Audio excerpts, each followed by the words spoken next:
Ready? You can go ahead and begin. Okay. For the duration of my interview with Eli, he lounged in his chair with one hand on his desk and the other holding a pen that would occasionally fall onto the floor due to excessive relaxation. This unconcerned demeanor is how Eli has handled most situations he has come across in life. Whether it is moving to several different places in his formative years, experiencing medical issues throughout his life, or performing for his peers, Eli approaches whatever life throws at him with a level head. In order to more fully understand who Eli is, I believe he needs to be properly introduced. This boy's full name is Eli Andrew Haynes. Haynes is presumably derived from his British ancestors. Andrew comes from his father's middle name, and Eli is from his parents choosing the first name they saw in the baby book. Along with having a name with an extremely rich history, Eli has lived in several places, which he described in equally rich detail. Throughout his 17 years of life, Eli has lived in Sandwich, Illinois, and Plano, Illinois, towns which he graciously describes as about 30 minutes away from each other, and pretty much the same. Eventually, Eli grew tired of these towns and decided to go to St. Paul Lutheran High School in Concordia, Missouri, where he has now been attending for about 2 years. Like most students, he was very excited to attend St. Paul for the change of pace and the prospect of meeting new people.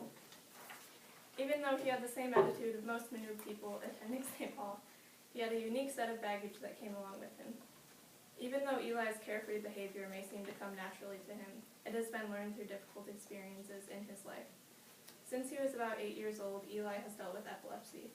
At this age, Eli had a brain tumor removed. He was understandably very upset about this, but when his mother reassured him and the brain tumor was removed, he has remained relatively nonchalant throughout his struggles. Since then, he has had several issues with epilepsy until freshman year when he found medication that works for him. Eli does not really feel the seizures have an impact on his life today. Even though he believes the seizures don't really change anything about his current life, his history shows how he may handle potentially difficult situations, such as performing in front of a large crowd of people.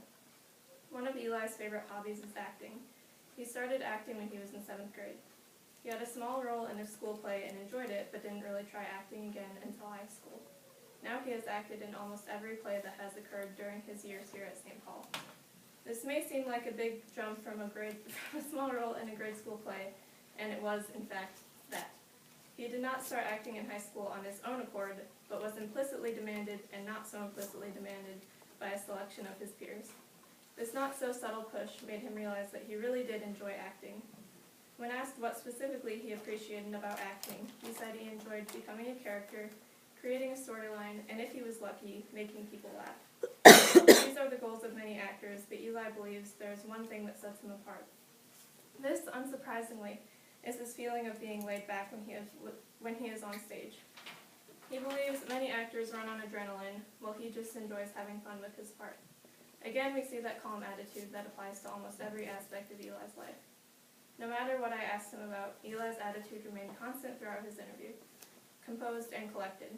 This attitude is one that Eli has learned through difficult experiences in his life, and he applies it to diverse situations, whether it is going to a school many miles away from his home, or performing a play in front of his peers.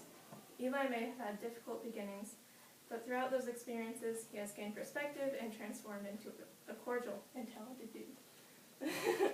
Thank you very much. So let's give him a round of applause. Give her a round of applause. Thank you. And thank you, Eli. Give you a round of applause. Good job. We didn't clap at the beginning. I did.